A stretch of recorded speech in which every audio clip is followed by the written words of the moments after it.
ఇంద్రకీలాద్రిపై కొలువై ఉన్న శ్రీ దుర్గా మల్లేశ్వర స్వామివారి దేవస్థానంలో శుద్ధ షష్ఠి తిథిని పురస్కరించుకుని శ్రీవల్లి దేవసేన సమేత సుబ్రహ్మణ్యేశ్వర స్వామివారి కళ్యాణోత్సవం వైభవంగా నిర్వహించారు. కొండపై మహామండపం 7వ అంతస్తులోని కళావేదికపై వేద మంత్రోచ్చరణల మధ్య అర్చకులు శాస్త్రోక్తంగా ఈ వేడుకలను నిర్వహించారు.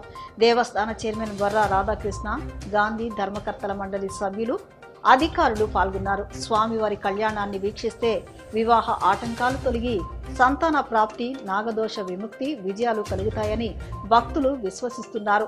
కార్యక్రమం అనంతరం భక్తులకు తీర్థ ప్రసాదాలను పంపిణీ చేశారు.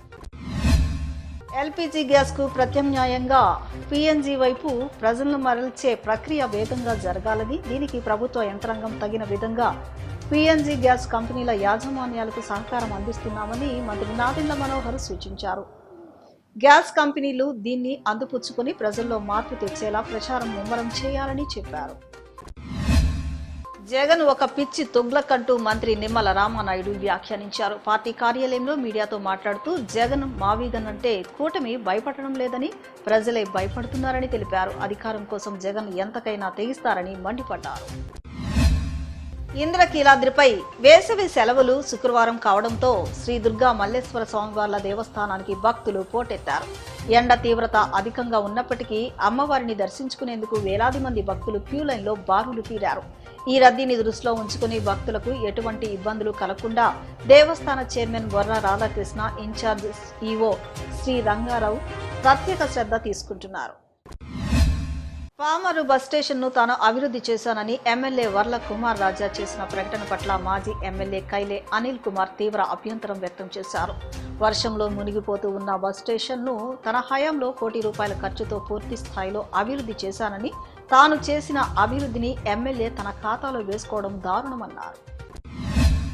ప్రొఫెసర్ నాగేశ్వరరావుపై రాష్ట్ర వ్యాప్తంగా కేసులు పెట్టాలని జనసేన నేతలు తీసుకున్న నిర్ణయం సరైన విధానం కాదని సిపిఐ జాతీయ కార్యదర్శి రామకృష్ణ విమర్శించారు. 3 ప్రాంతీయ పార్టీలు కేంద్రంలోని బీజేపీ ప్రభుత్వానికి అనుకూలంగా వ్యవహరిస్తున్నాయని ఆరోపించారు. గతంలో జనసేన బీజేపీకి వ్యతిరేకంగా కూడా పనిచేసిందని గుర్తు చేసిన ఆయన, గత 12 ఏళ్లుగా బీజేపీ ప్రభుత్వాన్ని వ్యతిరేకించకుండా ఉన్న పార్టీ వైసీపీ అని వ్యాఖ్యానించారు. వైఎస్ జగన్ 5 ఏళ్ల పాలన దేశానికి బెంచ్ మార్క్ గా నిలిచిందని వైసీపీ అధికార ప్రతినిధి జూపూడి ప్రభాకర్ రావు తెలిపారు. విజనరీ అని చెప్పుకునే చంద్రబాబు 2 ఏళ్లలో రాష్ట్రంలో అన్ని వ్యవస్థలను ధ్వంసం చేశారని ధ్వజమెత్తారు. విజయవాడ నగర సమగ్రాభివృద్ధిపై సీఎం చంద్రబాబు నాయుడు దృష్టి పెట్టాలని సిపిఐ జిల్లా కార్యదర్శి దోనిపూడి శంకర్ కోరారు. విజయవాడ నగరాన్ని గ్రేటర్ గా అభివృద్ధి చేయడంలో ప్రభుత్వం విఫలమైందని ఆయన విమర్శించారు. రాష్ట్ర ప్రజల మౌలిక అవసరాలు, ఉపాధి, విద్య, వైద్యం, సాగునీటి సమస్యలు పక్కన పెట్టి అమరావతి పేరుతో వేల కోట్ల రూపాయలు ఖర్చు చేయడం ప్రజా వ్యతిరేక విధానం కాదా అని ఆయన ప్రశ్నించారు. ప్రజల భద్రత ప్రధాన లక్ష్యమని, కావున అవుట్ఫాల్ డ్రైన్ల వద్ద వీలింగ్స్ త్వరగా పూర్తి చేయాలని నగరపాలక సంస్థ కమిషనర్ ధ్యానచంద్ర అన్నారు. ప్రజలకు ఎటువంటి ఇబ్బంది కలగకుండా చూసుకోవాలని, ఎండల తీవ్రత ఎక్కువగా ఉండడం వల్ల కూలర్లు, పరదాలు, నీటి సరఫరా ఎప్పటికప్పుడు సరిగ్గా ఉన్నాయా లేవా అని చూసుకుంటూ ఉండాలని సూచించారు.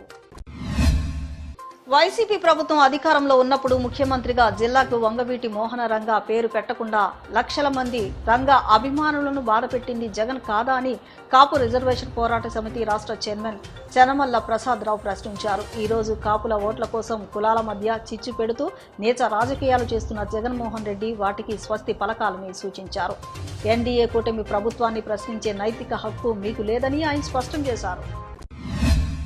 అజిత్ సింగ్ నగర్ ట్రాఫిక్ పోలీసులు తమ సేవా దృక్పథాన్ని చాటుకున్నారు. వేసవి ఎండల నేపథ్యంలో ప్రజల దాహార్తి తీర్చే చర్యలు చేపట్టారు. దాతల సహకారంతో పలు సెంటర్లో పాదచారులకు, వాహనదారులకు మజ్జిగ పంపిణీ కార్యక్రమాన్ని నిర్వహించారు. నగరంలోని సత్యనారాయణపురం ప్రాంతంలో భారీ అగ్ని ప్రమాదం చోటు చేసుకుంది. స్థానిక లక్ష్మీనగర్ భగత్ సింగ్ రోడ్లోని ఓ న్యూడిల్స్ సెంటర్లో ఒక్కసారిగా మంటలు చెలరేగి భారీ ఎత్తున పొగలు వ్యాపించాయి. డిప్యూటీ తహసీల్దార్గా ఎంపికైన సత్యసాయి ప్రవీణ్ ప్రజలకు అత్యుత్తమ సేవలు అందించాలని మాజీ ఐఏఎస్ అధికారి ఇంతియాజ్ ఆకాంక్షించారు. భవిష్యత్తులో మరెన్నో ఉన్నత పదవులు అధిరోహించాలని ఆయన అభిలాషించారు.